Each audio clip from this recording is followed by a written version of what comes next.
Alternative Radio.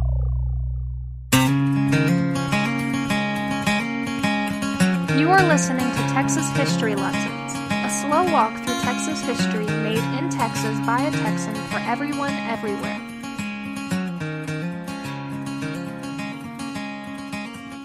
Once upon a time, there was a merchant, about 40 years old, who was married to an older woman who was also a successful merchant.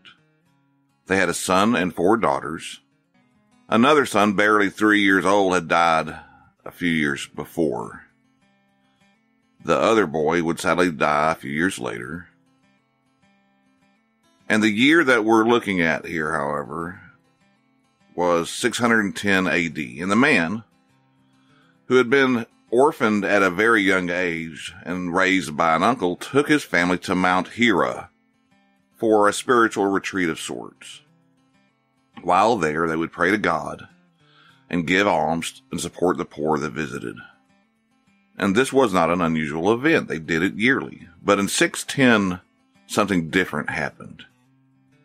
Resting in a cave, the man received a message from God.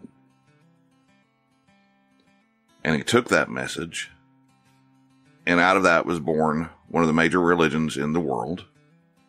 And the followers of that religion created an empire. That man's name was Muhammad. About 6 centuries before, a tent maker who was a member of a religious faith founded on a visitation and messages from God given to a man named Moses centuries before, as he shepherded a flock of sheep, and to another man even centuries earlier named Abraham in ancient Mesopotamia. Well, this man who was a tent maker, he also received a message as he traveled down a road. The man on the road's name was Saul, and he was from Tarsus. He was an enemy of a heretical Jewish sect, but after he received the message on the road to Damascus, he took the little Jewish sect and spread it until it one day became the official religion of the Roman Empire, long after the empire had executed him. All of these events are matters of belief and faith. They are also the foundations of several powerful ideas that have shaped the course of world history and have a role in the emergence of a nation-state named Spain, and they would have an impact on Spain's empire that reached across the world.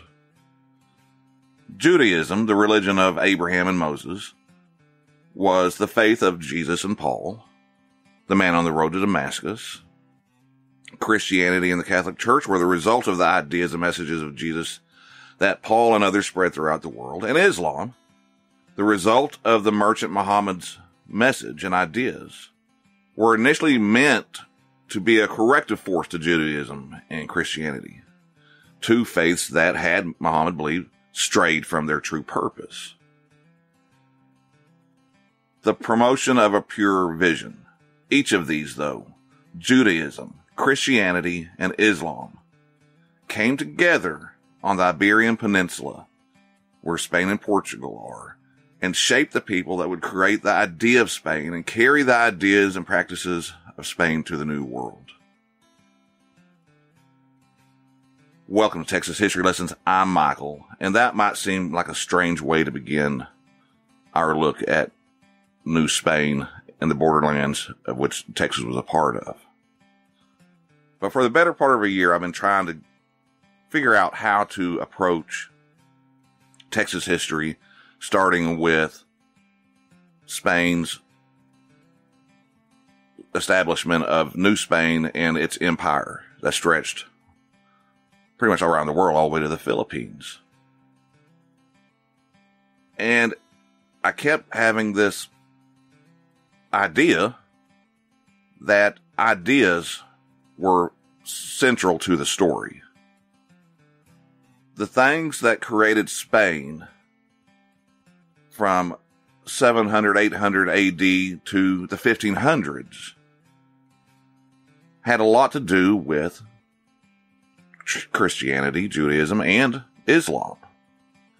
And these ideas helped establish an identities in Spain at that time that was still being shaped, that would be carried across the sea to New Spain. So in this lesson, we begin our Texas time travels in which we will look at the period of Spanish Texas.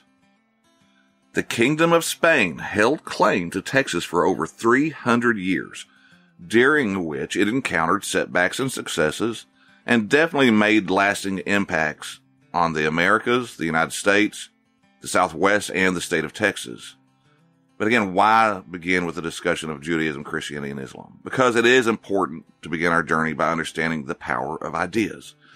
We need to recognize that when we think of Spain today, what we are talking about didn't really exist in 1492. Just like Texas is a state of mind, so are many of the things we take for granted.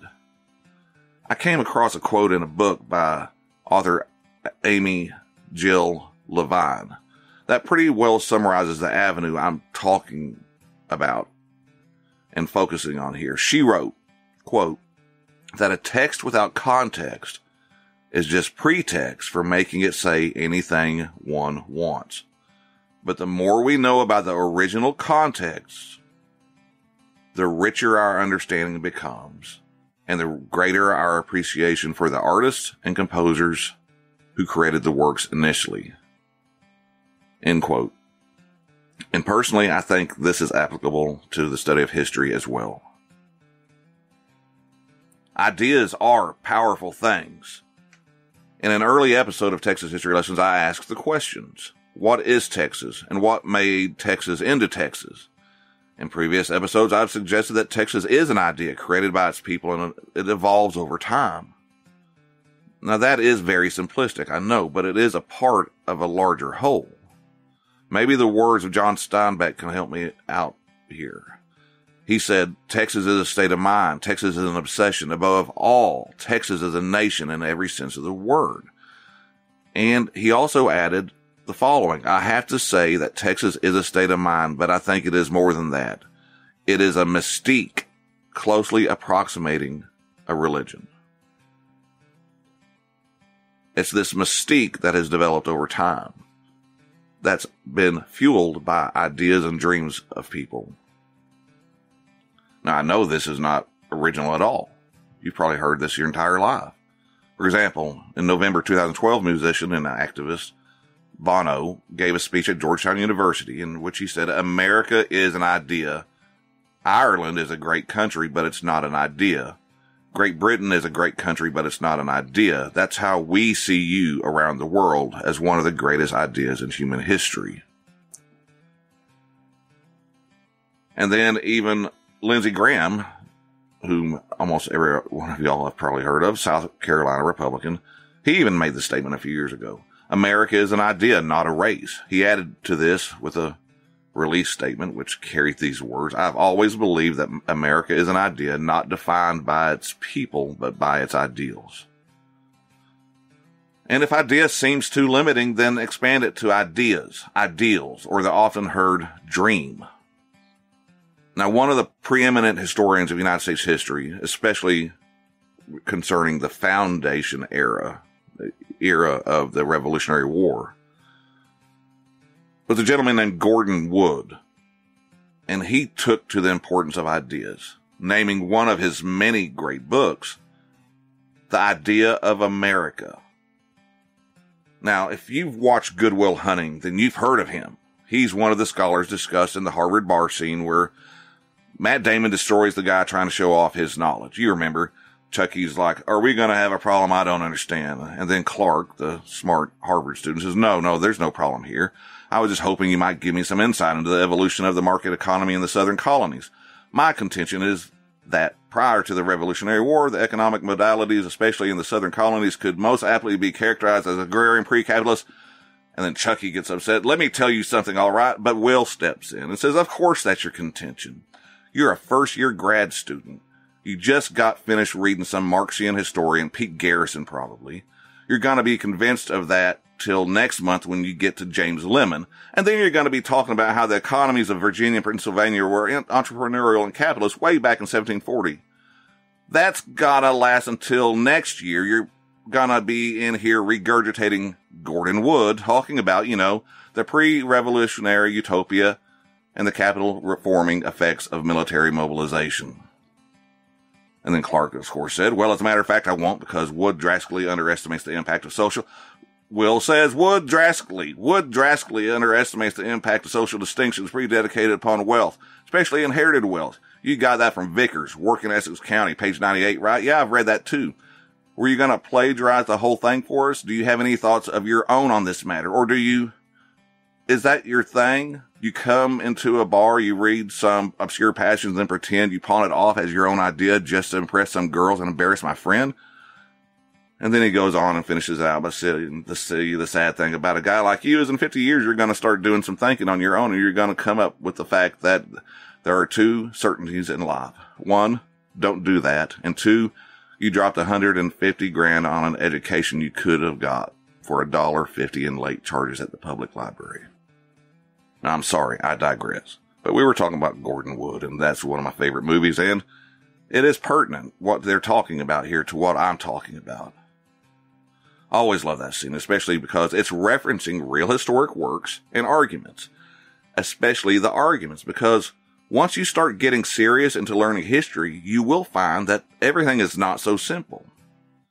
We get into arguments about meaning, interpretation of the events, and the battling of ideas. The ideas that provide meaning, which is why I'm bringing up Gordon Wood. So on we go.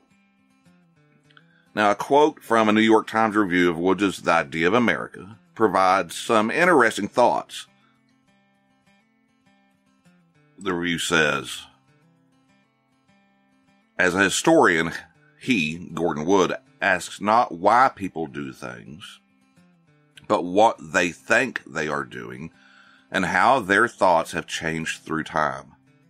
Ideas are studied not as underlying motives for action, but in another way. Wood believes that, and these are his words, ideas and language give meaning to our actions, and there is almost nothing that we humans do to which we do not attribute meaning. So that takes the importance of ideas to another level. Not only do we have the question of cause and effect, which is valid and a necessary part of the study of history, but then there is the avenue that Gordon Wood took. The question of what the people were thinking, what were the driving ideas they were creating, and how those ideas changed over time. Because, to reiterate, ideas and thought give meaning. And to go back to the arguments that arise in the study of history, Wood himself, just in the title of the book, brings up a point of contention for some people. The name of the book was The Idea of America. Now, words are very powerful things, and for some, certain words can be a point of unease or contention. For example, where once it was commonplace, and seriously, it still is, especially in pretty much mainstream popular histories, the word Indian, when applied to American Indians, is used quite regularly and liberally. It's unavoidable. But for some, me throwing the word Indian around when I could have used the more specific words of Comanche or Kiowa or Potawatomi, the actual people that they identify themselves as, when I could have called them for who they are or were, well, in our modern era, it carries some negative connotation. For some, it's just downright insulting, and I get it. It's for that reason that I have avoided the use of word Indian and instead used the name of the people, or Native American, Indigenous First Peoples, etc. I choose to do that not out of fear of repercussion, but out of respect. And when you get right down to it, there are discussions that can be had about these alternate terms as well. But I'm going to say Indian from time to time, not because I'm being disrespectful, but because it has been the dominant word, for right or wrong, since the settlement of the continent by the Europeans.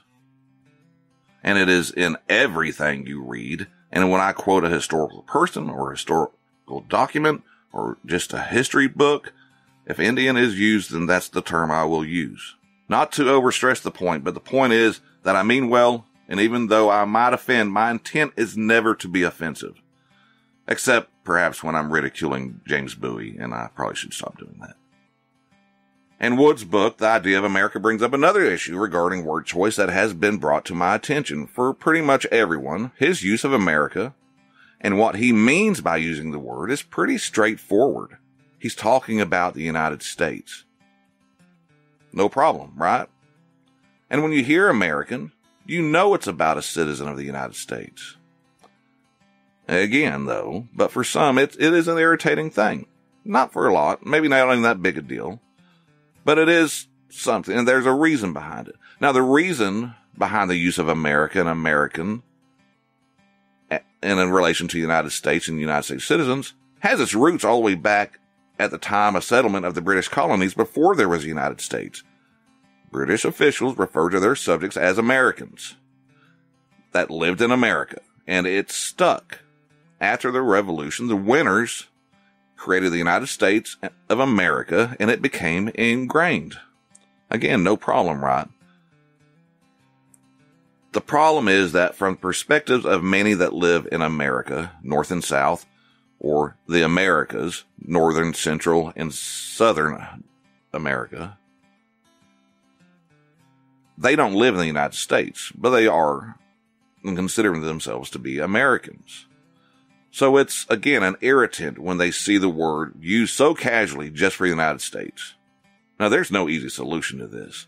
It's a phrase that has been deeply embedded into tradition, and it's not going to change anytime soon, or to be honest, probably ever. But having been made aware of this, I will try to use my word choice and pick my words carefully. Not out of fear, again. I'm not scared, but out of respect. Canadians are Americans. It's true. Mexicans are Americans. Brazilians are Americans. And United States citizens are Americans. Now, this might anger some people. And this is not a political issue for me. But seriously, I'm not going to lose any sleep over it. It's not a political issue, like I said, for me, or anything else you might want to turn it into. It's just yet another example of the arguments and the contentiousness that arises when you get deep into understanding history or talking about history. And I'm not even getting started on the problem with the phrase like Latin America, because when I say Latin American, you have a certain idea in your head, don't you? But what of the French speakers of Canada or Cajun Louisiana? Aren't they also, strictly speaking, if we're going to be very specific, Latin Americans? And there's a reason why that term is upsetting to some. I'm not even going to get into it, because I think I've wasted too much time. Not that I consider this a waste, but it's important to talk about. But I don't want little things like this to get me off a topic where I'm actually headed here. So what's a poor Texas history podcaster to do with all of these issues? Not much. My answer is I'm going to acknowledge them, respect it, and move on. I will do my best not to be offensive, but in the end, I will also be offending someone, so no matter what I do, America and Americans will be used when talking about people from the United States, especially when using quotes from historical figures and historical sources. But I'll try to be more specific on my own. It's not something that I want to get bogged down on. I would like to thank Adrian, however, for bringing this to my attention and showing that this isn't an issue that exists. Because I believe the more we know, the better we're able to get along. Growing up studying history in Texas and the United States, the focus is pretty heavy on those places. And perspective and even knowledge or understanding of Canada or Mexico, the history of those two places, is very lightly touched on, at least in my experience. But I think they are important, and I want to know more. And if you haven't noticed, I'm not approaching Texas history from the east. Except from the east, meaning Iberia, where Spain and Portugal are. And I think I've made it apparent why. I'm not doing something revolutionary here. First and foremost, I began with the people that were here before 1492. And they're going to remain central to my focus even when we get into New Spain. I'm going to be using different perspectives. Then the focus is on Spain and New Spain. And then the other player, France and England, will come in and be given their proper attention. So, I think that's a good spot to wrap up this episode. This lesson will continue in the next episode. It will not be delayed. It will be out next week. But we're going to take a break. Thank Age of Radio for hosting Texas History Lessons. And then we're going to come back and kind of round up the show and talk about a couple of things and then we'll be moving on.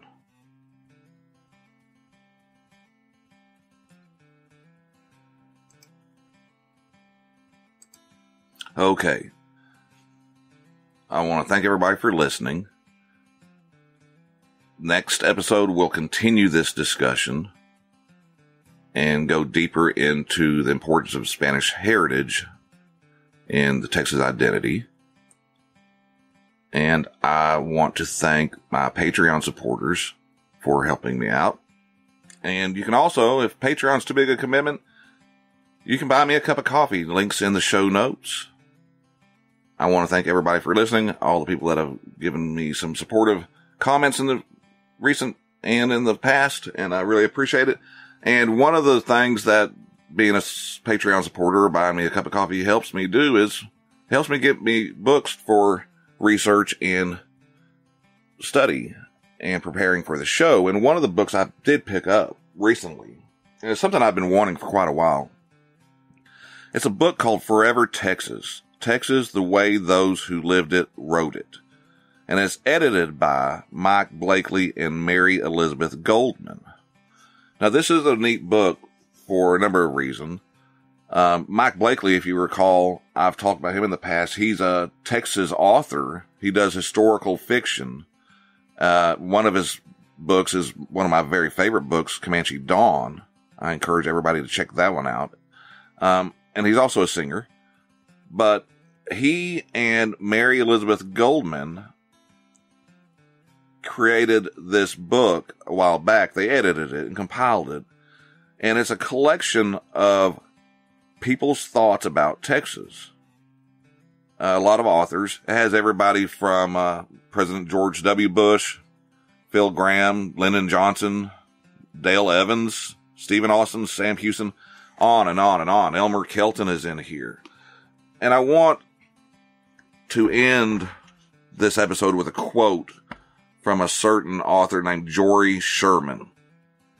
If you haven't heard of Jory Sherman, he's a Western writer.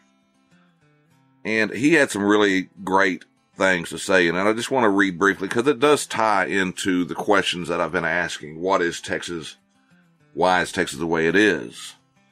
And Mr. Sherman writes near the end of his essay, Texas is a place where dreamers go, a place where dreamers are born. It is a place where you can find out who you are, where you came from, and where you are going. Texas was that dream in my father's mind, that same dream that lured men like Richard King, Moses and Stephen Austin, Jim Bowie, and Davy Crockett to set foot on disputed soil and put down roots, men with ideas that continue to inspire those of us who inherited the fruits of the dreams they dreamed. The same dreams that brought men and women to NASA and launched them into space. That frontier. Behind the sky I first glimpsed in the oil fields near Monahans. Toward those stars that filled the night sky when that small boy looked to the heavens. Texas is the history of a great nation, of man's eternal quest for spiritual fulfillment, for the destiny he has always sensed was waiting for him in such a land.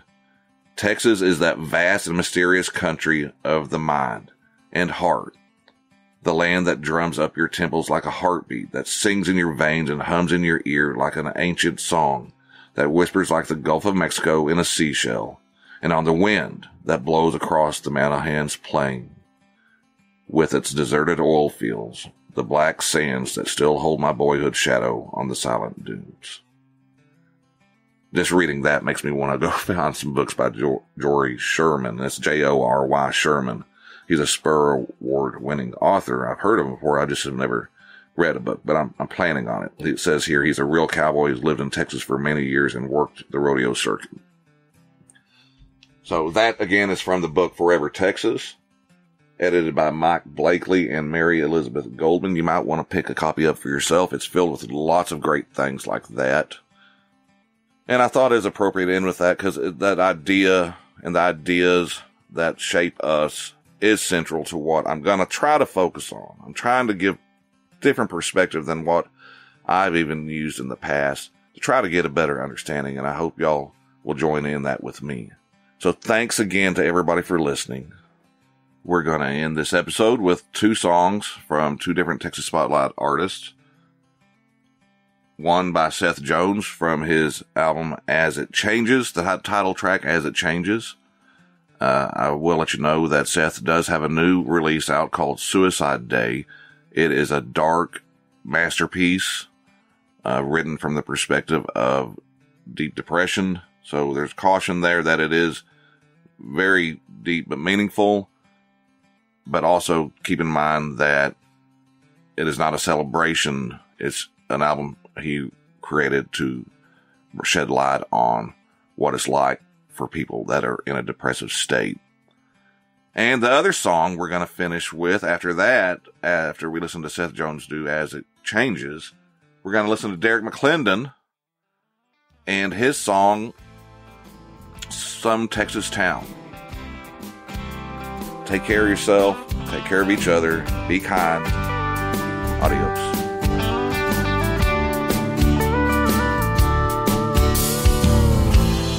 Work that hammer down to the hilt. Ain't no tombstone big enough for all this guilt. Got a hole dug in the ground. It's way too deep.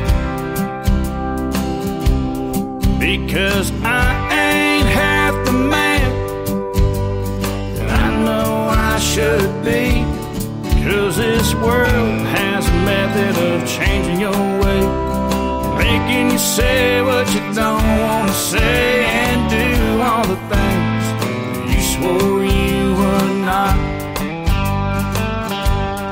And this change takes hold when you start to go numb. Negotiate a finger, but it takes your thumb, and now you wake up, somebody else is there. Well, that mirror is a lie, 'cause there's no truth to that guy. When he looks me in the eye, says he's fine. He don't like what he became, but this world don't stay the same. As it changes, I guess changes must be made. As it changes, I guess changes must be made.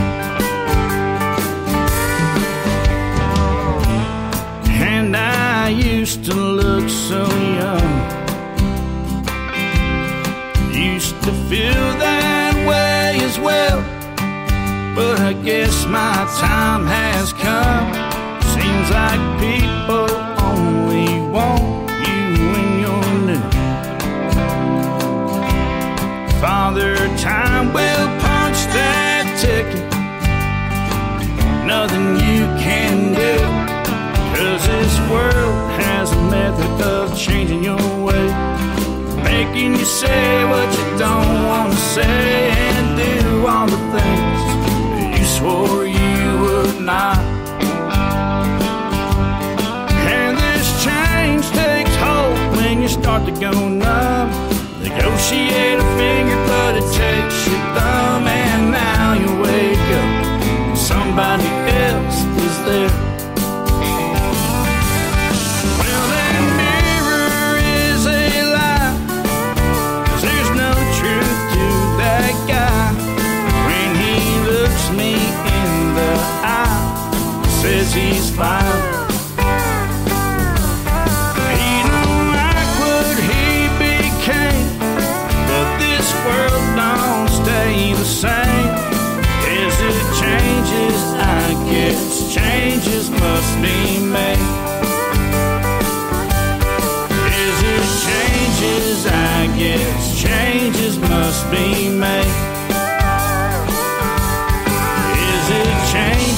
I guess changes must be made.